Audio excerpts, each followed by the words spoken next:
밤사이 헝가리 다뉴브 강에서 실종된 한국인 여성 1명을 더 찾았습니다. 이로써 이번 유람선 사고의 사망자는 19명으로 늘었고 실종자는 7명이 됐습니다. 오늘은 할 수 있을 거라고 봤던 유람선을 건져 올리는 작업은 내일로 늦춰졌습니다. 수위는 내려갔지만 여전히 물살은 빠르고 물속은 탁했습니다. 다행히 선박을 들어올릴 와이어를 연결하는 작업은 잘 되고 있다는 소식입니다. 현장에 취재기자 연결해 보겠습니다. 이한주 기자, 수습된 시신이 누구였는지는 지금 확인이 됐습니까?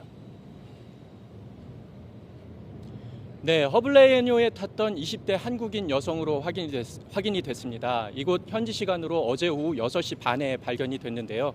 사고 지점에서 22km가량 떨어진 에르드란 곳에서 확인이 됐습니다.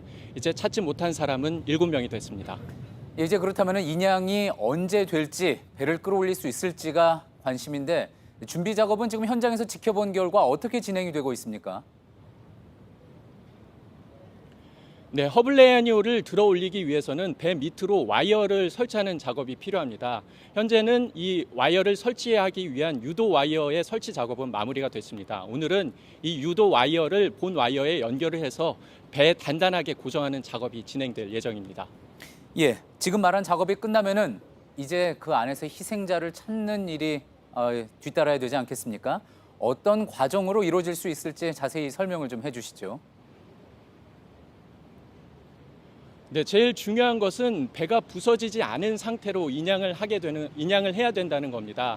이 과정이 매우 중요한 것은 그만큼 희생자가 안에 있을 때는 희생자가 유실될 수 있기 때문인데요.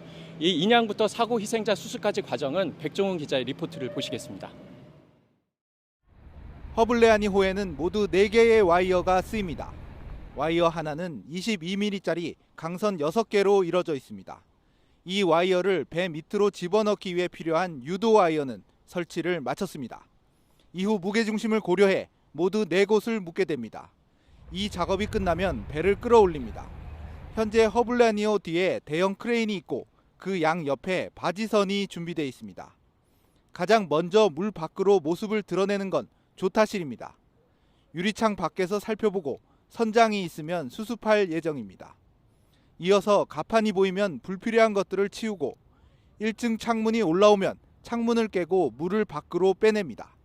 한국과 헝가리 요원들이 들어가 실종자를 찾게 됩니다. 마지막으로 실종자 수색이 모두 끝나면 바지선에 배를 올려놓게 됩니다. JTBC 백종훈입니다. 예, 배를 끌어올리는 과정에서 시신이 흘러 떠내려갈 가능성에 대해서도 우려가 나오고 있지 않습니까? 이에 대해서 준비를 하고 있겠죠? 네, 그 와이어를 설치하는 작업 이전에 그 그물망을 설치하는 작업을 했습니다. 이 시신이 유실될 수 있는 가능성을 막기 위해서인데요. 창문이나 출입구 같은 경우 대부분 지역에 그물망을 설치를 해서 유실을 막으려고 노력을 하고 있습니다. 다만 그 화장실 같은 경우에는 이 수중 수색 과정에서 사람이 없는 것이 확인이 돼서 그곳은 제외가 됐습니다. 예, 그런데 이제 혹시나 가능성 면에서요. 배를 다 끌어올렸는데 배 안에 실종자가 없을 가능성도 있습니까? 네, 맞습니다. 여러 가지 가능성이 있는데요. 이 그물망을 설치를 했다고 하더라도 유속이나 물살이 워낙 빠르다 보니까 인양 과정에서 희생자가 떠내려갈 수 있는 가능성을 배제를 할 수는 없습니다. 그런 가능성을 막기 위해서 일단은 그 인양 과정에서 아래쪽에 하류 쪽에 V자 형태로 여러 대의 경찰 경비정을 배치를 해서 희생자 유실을 막을 예정입니다. 예. 수사 이야기 좀 해보죠. 허블레이니호를 들이받은 바이킹 시긴호의 선장, 지금 구속 조사를 받고 있는 수사를 받고 있는데 진술을 계속 거부하고 있다고 하죠. 네, 그렇습니다. 바이킹 시긴호의 선장이 경찰 조사 수사 과정에서 어떠한 진술도 거부를 하고 있다고 이 헝가리 현지 경찰이 밝혔습니다. 이 시긴호 선장은 체포 직후에 운항 과정에서 어떠한 위반도 하지 않았다면서 무죄를 주장하기도 했는데요.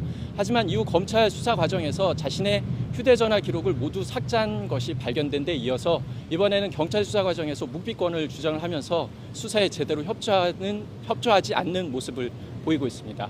지금까지 헝가리 부다페스트 사고 현장에서 JTBC 이한주입니다.